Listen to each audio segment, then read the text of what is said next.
Halo teman-teman warga Sudut Sipil. Sudah melihat tayangan video yang pertama tadi? Rasanya sungguh sangat mengecewakan. Hal ini tentu saja menjadi sebuah peringatan bagi kita, menjadi sebuah atensi bagi kita, perhatian yang saya katakan harus sesungguhnya perhatian agar hal ini tidak terjadi dan terulang di kamu-kamu atau kita-kita yang akan membangun, terutama untuk membangun rumah.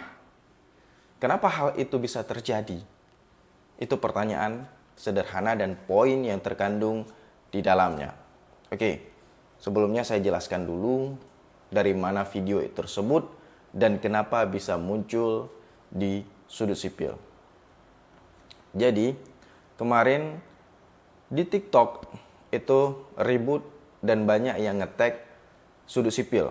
Bahkan ada yang nge-DM tentang kronologis hingga kejadian daripada video tersebut terjadi. Bahkan yang punya video ataupun korban yang punya rumah itu langsung menge-tag Sudut Sipil dan menanyakan bagaimana pandangan abang terhadap kejadian yang menimpa beliau ini. Saya katakan, yang namanya kontraktor, walaupun proyek pribadi itu punya kontraktual, itu punya kontrak. Kalau memang dirasa itu sudah sangat melanggar kontrak, kalau memang itu dirasa sudah sangat membuat pihak owner atau pihak korban ini sangat rugi banyak, ya silahkan melaporkan kepada kepolisian. Karena kita punya kontrak dasar, kita punya perjanjian dasar. Dan saya katakan bagi yang punya video itu sudah sangat fatal. Artinya hasil pekerjaan daripada si kontraktor atau si pemborongnya sungguh sangat jauh daripada spesifikasi teknis yang diharapkan bahkan yang ditetapkan. Teman-teman bisa fokus pada pekerjaan utama daripada pembangunan rumah tersebut, yaitu teman-teman bisa melihat kan, tanpa perhitungan secara detail, tanpa perhitungan pengujian secara real di lapangan, kita bisa menilai secara analisis sederhana visual bahwasanya mutu yang dihasilkan atau mutu yang didapatkan dari pengocolan struktur, terutama kolom tersebut, sungguh di bawah spesifikasi teknisnya, sungguh di bawah standar yang ditetapkan. Oke, kita bisa melihat secara sederhana, digeprek, bukan digeprek, diketok, itu tiang, itu kolom hancur seketika dan langsung nampak tulangannya. Kalau dikatakan mutu beton, itu termasuk mutu beton keberapa sih? Kan lucu, gitu.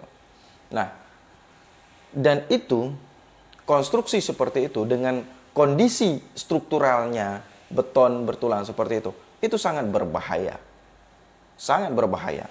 Dia namanya kropos. Dan kropos itu apabila diberikan beban, apabila terjadi gempa dan sebagainya, dia akan rentan yang namanya patah hingga koyak, hingga ya katakanlah mungkin jangan, bisa saja ambruk karena tidak sanggup menahan, karena kekuatan dan mutu yang didapati yang dihasilkan oleh si beton struktural tersebut tidak memenuhi standar, tidak memenuhi kekuatan yang harus atau yang selayaknya. Oke teman-teman, terus sekarang kenapa bisa itu terjadi? Itu pertanyaan sederhana. Sebenarnya kalau menurut saya, disinilah peranan daripada Sudut Sipil memberikan sedikit ilmu dasar kepada konstruksi kepada teman-teman sekalian, kepada warga-warga awam, bahwasanya ilmu ini minimal, dasar sekali bagi awam harus tahu tentang kondisi bangunan yang akan dibangun nantinya. Jadi, contoh misalnya, seperti perhitungan semen, kebutuhannya. Misalnya dalam satu tiang tersebut butuh semen 9 zak per satu tiang atau butuh semen 5 zak per satu tiang. Itu kebutuhannya dihitung secara real, secara teknis, dan secara rumus. Bukan secara otodidak, bukan secara biasanya begini, biasanya begitu. Kenapa? Karena dengan kebutuhan proporsi semen yang baik akan menghasilkan, didapatkan mutu yang baik pula. Akan memenuhi mutu yang direncanakan. Nah, misalnya satu tiang itu menghabiskan semen 5 zak atau 6 zak. Misalnya, nah, kita bisa memantau di lokasi. Ternyata pada saat pengocoran itu satu tiang cuma dikasih semen 2 zak. Nah, poinnya apa? Apabila tidak memenuhi kebutuhan standar daripada zak semen tadi, apa impactnya? Apa imbasnya? Imbasnya mutu tidak akan tercapai. Dan hasilnya ya seperti itu. Ketika mutu tidak tercapai, maka bangunan betonnya ya tidak akan memenuhi spesifikasi dan memenuhi kekuatan yang diharapkan. Oke teman-teman ya. Nah, poin penting di dalam kejadian itu menurut saya adalah miss-nya atau loss-nya kegiatan pengawasan oleh si pemilik bangunan. Oke, sekarang pertanyaannya, kalau pemilik bangunan Bang sibuk, dia tidak punya waktu, itu pembangunan rumah yang dia kerjakan termasuk adalah bangunan yang mewah. Punya arsitek untuk desain awal, maka seyogyanya, sebaiknya, walaupun pemilik tidak punya waktu untuk mengawasi kegiatan yang dilakukan oleh pelaksana atau pemborong atau kontraktor, maka hire pengawas yang kompeten di bidangnya. Hire atau cari atau pasang pengawas yang memang ahli di bidang pengawasan ilmu konstruksi bangunan. Hal ini sangat riskan. Contoh misalnya, pengawas itu bukan cuma melihat tukang bekerja. Dan harus digarisbawahi, pengawas itu tidak punya tugas, tidak punya lingkup untuk mengajari tukang bekerja.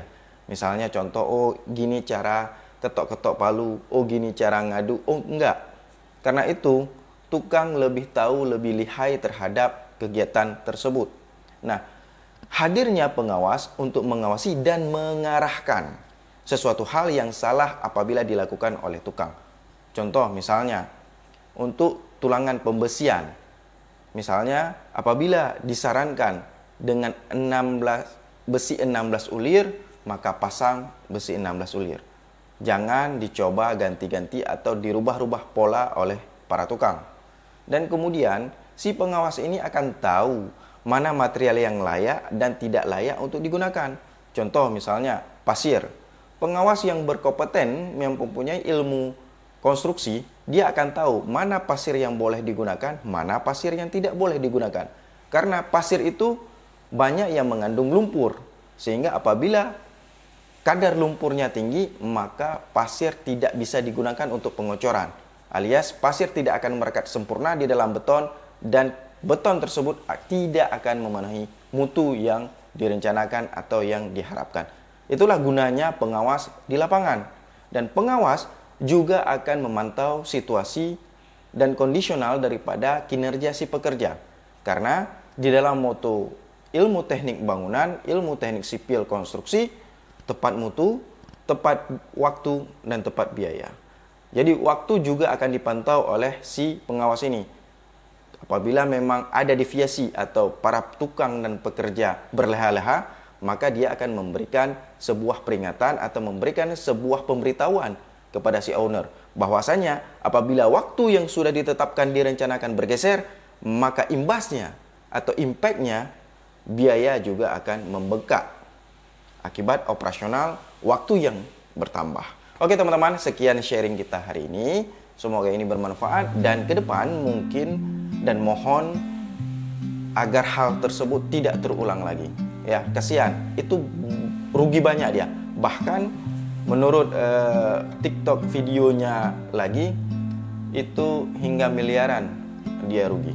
Jadi mungkin ini menjadi pelajaran bagi kita semua. Jangan lupa pasang pengawas, baik itu dari intern kita sendiri atau kita meng-hire pengawas yang berkompeten di bidangnya. Oke, terima kasih telah menonton dan salam sudut sipil.